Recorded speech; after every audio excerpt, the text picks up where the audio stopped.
Salut à tous, heureux de vous retrouver dans cette nouvelle vidéo. Aujourd'hui, je vais vous parler de la plus petite version de ce que propose Ka-Bar dans leur gamme TGI, leur gamme Pistol Knife. Il s'agit du Ladyfinger, un petit format pour assurer un maximum de discrétion dans le port et éviter l'encombrement. Ka-Bar, vous devez sûrement connaître, ils ont une histoire très riche. Vous pouvez d'ailleurs la découvrir via un documentaire de moins d'1 heure sur YouTube. Leur popularité vient du design de couteaux qu'ils avaient réalisé pour armer les militaires américains lors de la Seconde Guerre mondiale. À l'époque, ils s'appelaient encore Union Cutlery Company et ils avaient estampillé leur couteau prononcé Ka-Bar. Et ils ont par la suite gardé ce nom pour leur marque dû au succès de leur design. La gamme TGI a été réalisée en collaboration avec John Benner, le fondateur de Tactical Defense Institute, d'où les initiales TGI. L'objectif avec ces Pistol Knives est d'avoir un couteau efficace pour le combat, très rapproché, particulièrement lorsque la personne n'a plus accès à son PA ou que la situation ne le permet pas, comme par exemple lorsqu'un criminel va tenter de lui arracher son arme. Le design a été imaginé pour pouvoir dégainer le couteau de la même manière qu'une arme de poing. Vous aurez compris, cette gamme a été pensée pour les forces de l'ordre dans le but d'avoir un backup pour se dégager en situation de dernière chance. Le premier modèle de la gamme fut le Law Enforcement, décliné en plusieurs versions. Il y a eu la version large,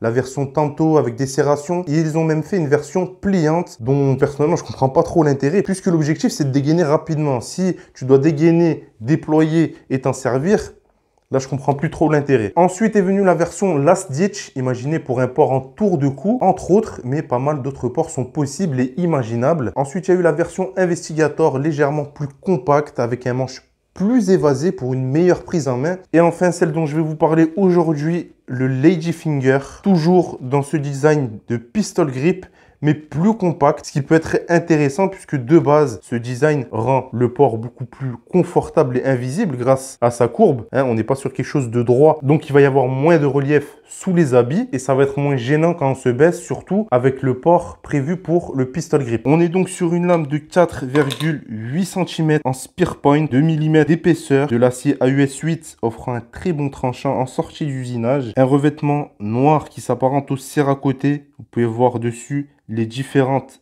inscriptions Ka-Bar et ici le lieu de fabrication. Le Ladyfinger est construit d'une seule pièce d'acier. Le manche est recouvert de plaquettes en Zytel légèrement texturées. Elles sont fixées avec 3 vis en étoile et ce manche offre près d'1 cm d'épaisseur. Vous pouvez éventuellement augmenter ce diamètre avec du tape de hockey ou de tennis ou d'autres systèmes tels que de la cordelette afin d'avoir un meilleur grip, ce qui est intéressant à optimiser car c'est un couteau qui est prévu pour être déployé en catastrophe. Niveau prise en main, on a les 3 doigts qui viennent ici, le petit embuté à la base du manche et le pouce vient naturellement en pression au niveau de la garde et ça offre malgré sa taille réduite une bonne prise en main sécuritaire, efficace dans ce pourquoi il a été imaginé, se dégager en situation de survie. En utilitaire, les angles de la garde sont un peu agressifs. Rien de grave, on est bien d'accord, ce couteau n'est pas fait pour débiter, sinon vous allez vous massacrer les mains. Par contre, ça reste efficace pour des petites tâches en EDC, couper des liens, une corde, un emballage, et j'en passe. L'étui qui vient avec ce Ladyfinger est assez ouf, il se clip facilement sur des ceintures au format classique, il reste très bien en place, il est interchangeable au besoin, par exemple pour un port horizontal. Ce qui est intéressant, c'est que le couteau peut être rangé dans tous les sens, comme vous pouvez le voir dans la vidéo, gauche, droite,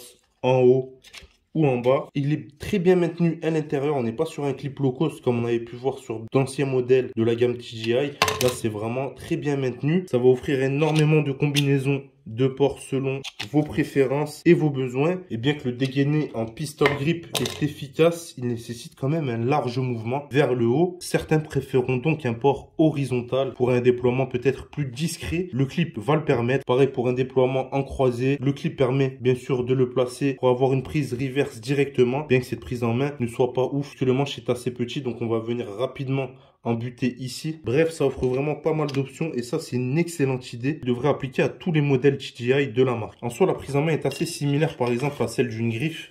Comme vous pouvez le voir, ça peut ressembler également à la prise en main d'un karambit, bien que le karambit a une courbe au niveau de la lame, ça y ressemble aussi. Et également au niveau de l'aspect martial, ça ressemble au push dagger puisque on va avoir la même gestuelle. On va faire de l'anglaise, des directs, des crochets, des uppercuts. Après, le grip pistol est plus confortable, moins douloureux, on va dire, qu'un push dagger. Après, ça dépend des modèles de push dagger. Vous avez des modèles de push dagger avec vraiment une garde bien large, quelque chose qui vous remplit bien la main au niveau du manche. Donc ça dépend, mais les pistol knives en anglais sont sont quand même plus agréables à utiliser. Mais pour vous donner vraiment une bonne comparaison, ça se rapproche plus de la griffe. Ces deux couteaux permettent de s'en servir en combinaison avec l'anglaise et l'angle permet après percussion de venir lacérer profondément là où un couteau droit n'aura pas la même efficacité sur ce type de mouvement. Donc avec un couteau droit, on tape, on tranche, il n'y a pas de pénétration particulière parce qu'on est sur ce mouvement.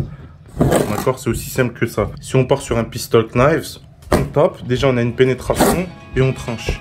Vous voyez, sur le même mouvement, je tape et on peut trancher. Et on retrouve plus ou moins le même système sur une griffe. Voilà, on tape. Sauf que là, vu qu'il y a moins d'angle, on va avoir moins de pénétration. Mais quand même, on peut quand même avoir une pénétration. Et pareil, si on utilise un carambit ou tout couteau qui va avoir un angle par rapport aux manches. Et vous pouvez d'ailleurs le distinguer sur cette démo que j'ai faite sur des cartons. Ne rigolez pas, c'est juste un exemple, mais ça vous donne une bonne idée par rapport à un couteau droit de la lacération qu'on peut avoir après la percussion. Alors certaines personnes n'aiment pas le pistol grip. J'ai déjà vu des personnes qui disent que c'est pas quelque chose d'habituel sur un couteau, qu'on n'a jamais vu ça dans l'histoire. Alors je peux vous dire que si, justement, hein, le carambit a plus ou moins la même architecture. À savoir qu'un carambit, c'est pas l'anneau qui fait le carambit, c'est vraiment cette architecture courbée. Les premiers carambits n'avaient pas d'anneau forcément. C'est quelque chose qui existait dans les anciens temps, ce type d'architecture de couteau. Moi personnellement, je trouve l'idée très bien. Il a l'avantage de pouvoir être dégainé avec le même mécanisme qu'un PA, d'avoir un grand pouvoir de perforation sur de l'estoc et de pouvoir être utilisé également avec des mécanismes de boxe anglaise pour terminer en lacération. Donc je le précise de nouveau, cette lame est prévue pour se dégager en situation de survie, c'est-à-dire qu'aucune autre option n'est possible pour protéger sa vie ou celle d'autrui. C'est le backup de la dernière chance, comme il l'appelle, qui a été imaginé encore une fois pour les forces de l'ordre. La législation française, vous savez, interdit le port du couteau. Donc chacun prendra ses responsabilités. Conseil à personne n'en prendrait. Ça peut vraiment vous attirer des ennuis. Si vous avez besoin d'un couteau pour faire des petites tâches au quotidien,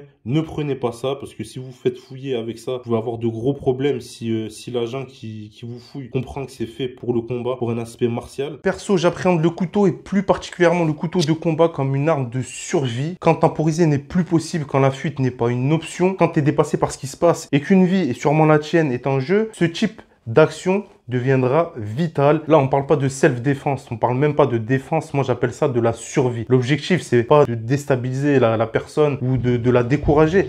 L'objectif ici, c'est de la stopper, de stopper la menace pour éviter le pire.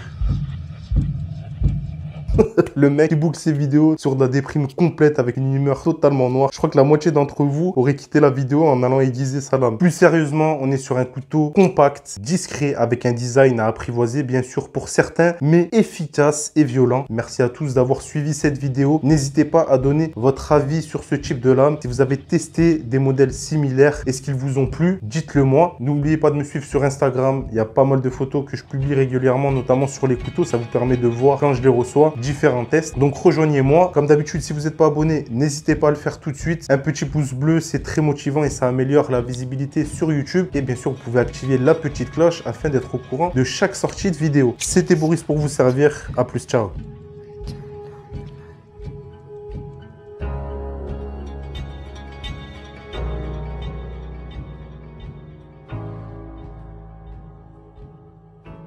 Ok les camarades, juste avant de terminer cette vidéo, une petite astuce d'emport, toujours pour ce Ka-Bar TDI. Helicontex, ils ont sorti des bretelles prévues pour le bushcraft récemment. Ces bretelles, elles vont vous permettre de, par exemple, porter votre Ka-Bar de cette façon, de manière très discrète. Quand on palpe comme ça, on sent vraiment quasiment rien et l'accès est très rapide. Donc toujours pour un port un peu, on va dire, non conventionnel, un port différent de ce qu'on peut voir d'habitude. Ça, c'est très bien avec ce genre de petite lame. Donc là, vous avez le nom de ces bretelles. Elles se règlent avec un système de scratch comme ça, très simple à utiliser. Soit vous avez des pantalons Helicontex et c'est adaptable directement. Sinon, malheureusement, c'est sur ceinture.